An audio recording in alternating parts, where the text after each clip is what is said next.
বানাবো মোচার চপ। শুরুতেই একটা ভাজা মশলা তৈরি করছি। একটা তেজপাতা, একটা শুকনো লঙ্কা, অল্প একটু গোটা জিরে আর অল্প একটু গোটা ধনে, 1 চামচ গোটা জিরে, 1 চামচ গোটা ধনে। লো ফ্লেমে জাস্ট 1 থেকে 2 মিনিট ড্রাই রোস্ট করে নেব। নমস্কার বন্ধুরা, তনহির পাকশালাতে সবাইকে স্বাগত। বৃষ্টির দিনের বিকেলে তৈরি হচ্ছে মোচার চপ। আমরা দোকান থেকে কিন্তু প্রায়শই নানান রকম চপ সিঙ্গারা কিনে বাড়িতে খেয়ে থাকি, তবে বাড়িতে যদি বানানো যায় তার স্বাদ দ্বিগুণ মাত্রায় বেড়ে যায়। আজকে তৈরি করব সেই মোচার চপ। শুরু করা যাক আজকের ভিডিওটি। মশলা ড্রাই রোস্ট করে নেওয়া হয়ে গেছে। আমি একটা আলাদা পাত্রের মধ্যে ঢেলে রেখে দিচ্ছি। ঠান্ডা হয়ে গেলে তারপর আমরা এটাকে গুঁড়ো করে নেব। মোচার চপের জন্য তো লাগবে মোচা। মোচা কিভাবে কাটতে হয় অলরেডি দেখিয়ে দিয়েছি, আর দুবার দেখালাম না। মোচাটাকে ভালো করে কেটে ধুয়ে লবণ আর একটু হলুদ দিয়ে সেদ্ধ করে নিয়েছি প্রেসার কুকারে 2টো সিটি দিয়ে, আর তার সাথে 2টো আলুও সেদ্ধ করে রেখেছি। আর মোচা যেহেতু ভীষণই ছোট ছোট করে কুচিয়ে নিয়ে কেটেছি, সেই জন্য কিন্তু আর আমি মোচা হাত দিয়ে চটকালাম না, এইভাবে রেখে দিচ্ছি। আর অবশ্যই এর সাথে সেদ্ধ আলুটা আমি মিশিয়ে দেব। আলুটা দিয়ে ভালো করে একবার মেখে নিচ্ছি।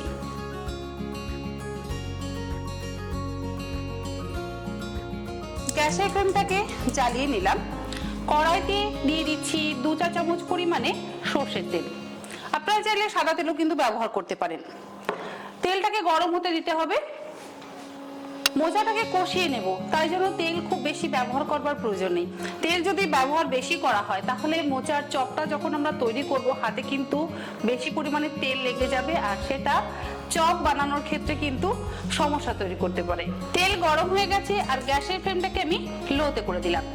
এই তেলের মধ্যে দিয়ে দিচ্ছি নারকেল কোড়া। নারকেল কোড়ার বদলে নারকেলের কুচিও কিন্তু আপনারা ব্যবহার করতে পারেন। লো ফ্লেমে নারকেলটাকে একটু হালকা করে ভেজে নিতে হবে। আর নারকেলটা ভাজবার সময়তেই এর মধ্যে কিছু গুঁড়ো মশলা আমরা ব্যবহার করব।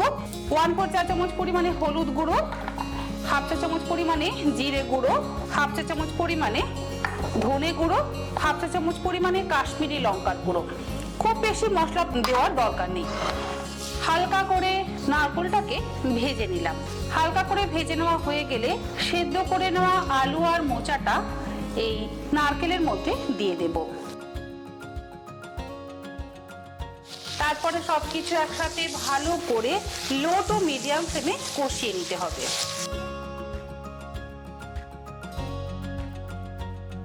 আর আমি এখানে রোস্টেড চিনেবাদাম ব্যবহার করব, সেই জন্য আর আগে চিনেবাদামটা ভেজে নিলাম না। যারা কাঁচা বাদাম ব্যবহার করবেন তারা কিন্তু অবশ্যই আগে তেলে কাঁচা বাদামটাকে ভেজে নিয়ে তুলে রেখে তারপর সেটাকে চপের মধ্যে ব্যবহার করবেন। এই ধরনের মোচার চপে বা থোড়ের চপ বা অন্যান্য যে কোনো ভেজিটেবল চপে যদি একটু কাঁচা বাদাম বা চিনেবাদাম ব্যবহার করা হয় তাহলে কিন্তু খেতে ভীষণই সুস্বাদু হয়। চপ সিঙ্গারাতে তো আমরা চিনেবাদাম ব্যবহার করেই থাকি, আর এর মধ্যে যদি চিংড়ি দিয়ে দেওয়া হয় তাহলে মোচা চিংড়ির চপ হয়ে যাবে। যেটা আপনাদের ইচ্ছে, যেটা আপনাদের ভালো লাগে আপনারা কিন্তু সেই রকম ভাবেই চপ তৈরি করতে পারেন। আপনারা কেমন খাবেন সেটা সম্পূর্ণ নির্ভর করছে আপনাদের নিজেদের ওপরে। যেহেতু সম্পূর্ণ নিরামিষ, একটু চিনি দিলে কিন্তু স্বাদটা বেশি ভালো হবে। আমি 1 চা চামচ মতন চিনি এর মধ্যে ব্যবহার করলাম, আর দেব স্বাদ অনুসারে লবণ। সেদ্ধর সময় তো কিন্তু লবণ ব্যবহার করেছিলাম, সেই জন্য লবণটা অবশ্যই বুঝে ব্যবহার করতে হবে। আর অনেকেই আমার থেকে জানতে চেয়েছেন যে আমি রান্নাতে কি লবণ ব্যবহার করি। আমার লবণের রংটা একটু গোলাপি রঙের। আমি রান্নাতে সবসময় রক সল্ট ব্যবহার করি। এটা স্বাস্থ্যের জন্য ভালো বলেই আমি ব্যবহার করি, এমন নয় যে এতে রান্নার স্বাদ পরিবর্তন হয়। আপনারা নর্মাল যে সাদা লবণ ব্যবহার করেন তার স্বাদও যা হয় এর স্বাদও কিন্তু একই হয়। ভালো করে এবার একসাথে মিশিয়ে নিতে হবে।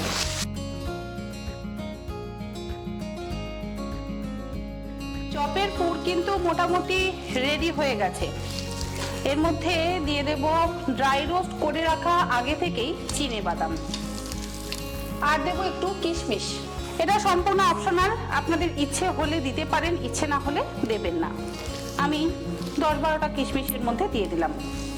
আমার যেহেতু নিজের ভালো লাগে বলে আমি একটু কিশমিশটা ব্যবহার করছি। ভালো করে মিশিয়ে নেব।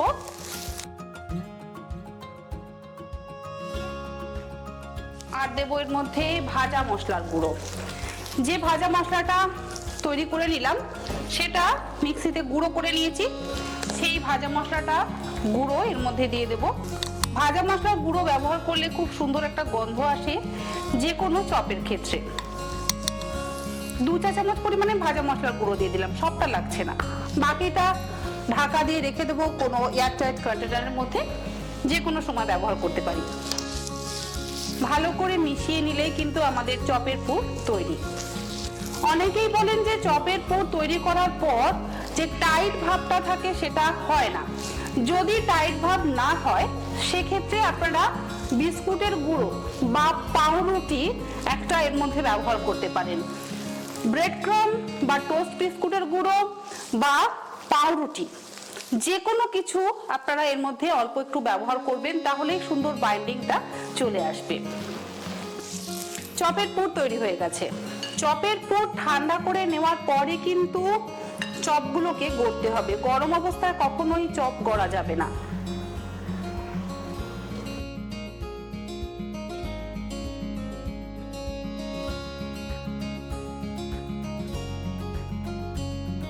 যেহেতু চপ লাগবে কিন্তু বিস্কুটের গুঁড়ো, আমি এখানে টোস্ট বিস্কুটের গুঁড়ো ব্যবহার করছি।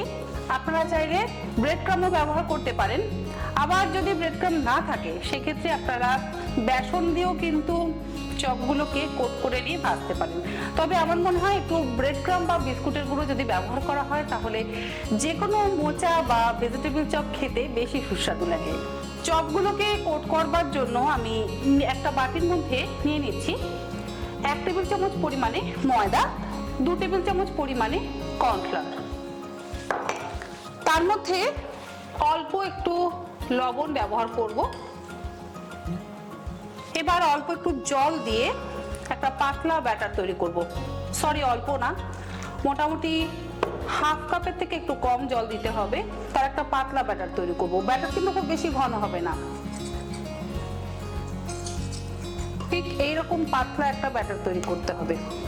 আমি এর মধ্যে কিন্তু আদাও ব্যবহার করিনি আর কাঁচা লঙ্কা ব্যবহার করিনি। আপনারা চাইলে কাঁচা লঙ্কা ব্যবহার করতে পারেন। যেহেতু শুকনো লঙ্কা ব্যবহার করেছি সেই জন্য আর আলাদা করে কাঁচা লঙ্কা ব্যবহার করিনি।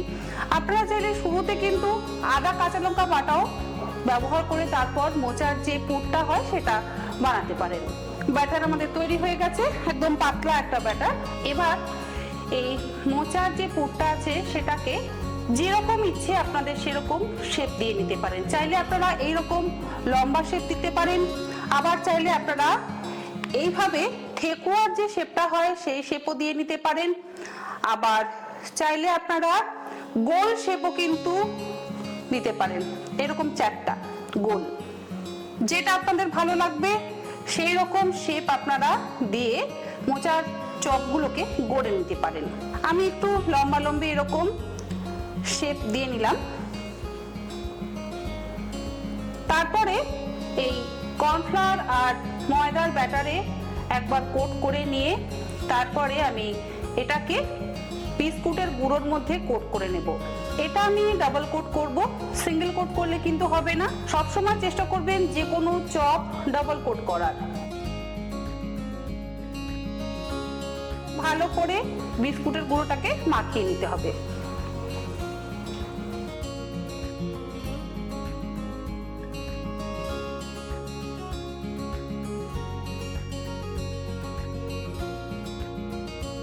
বারোটা চপ আমার তৈরি করে নেওয়া হয়ে গেছে। আমি কিন্তু কোনো ফ্রিজে রাখিনি, চপগুলোকে গড়ে নিয়ে নর্মাল টেম্পারেচারে কিছুক্ষণ রেস্টে রেখে দিয়েছিলাম, জাস্ট 10-15 মিনিট।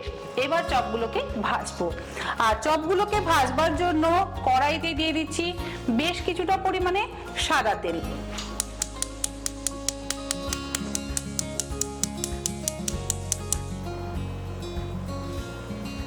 তেলটা অবশ্যই একটু বেশি লাগবে যেহেতু ডুবো তেলে ভাজতে হবে। আর তেলটাকে ভালো করে গরম করে নিতে হবে অবশ্যই। তেল গরম হয়ে গেছে, এবার চপগুলো তেলের মধ্যে দিয়ে দিচ্ছি।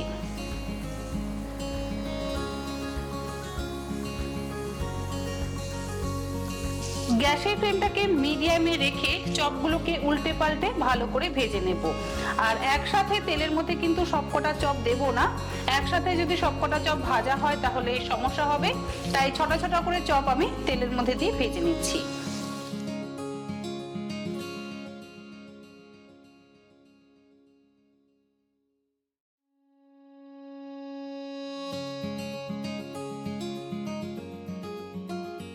চপগুলো ভালো করে ভেজে নেওয়া হয়ে গেছে, তুলে একটা টিস্যুর উপরে রেখে দিচ্ছি যাতে এক্সট্রা যে তেলটা আছে সেটা টেনে নেয়।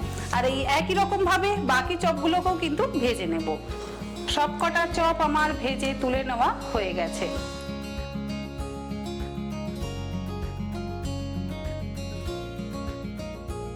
তৈরি হয়ে গেছে সম্পূর্ণ নিরামিষ মোচার চপ, সাথে আছে কাসুন্দি, গাজর আর শসা। যেহেতু নিরামিষ আমি এখানে পেঁয়াজের ব্যবহার করিনি, আপনারা চাইলে কিন্তু স্যালাড হিসেবে পেঁয়াজ রাখতে পারেন। আর এর ওপর থেকে দিয়ে দেব সামান্য একটু বিট লবণ। বিট লবণ দিলে যে কোনো চপে খেতে কিন্তু ভীষণই ভালো লাগে। একটা চপ খেয়ে দেখে নিচ্ছি কেমন তৈরি হয়েছে।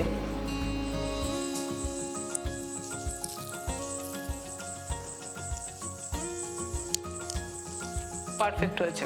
আশা করি একটা চপের রেসিপি আপনাদের ভালো লাগলো। ভালো লাগলে আপনারাও বাড়িতে বানিয়ে নিন, আপনাদেরও ভালো লাগবে। ভালো থাকবেন, সুস্থ থাকবেন। ধন্যবাদ।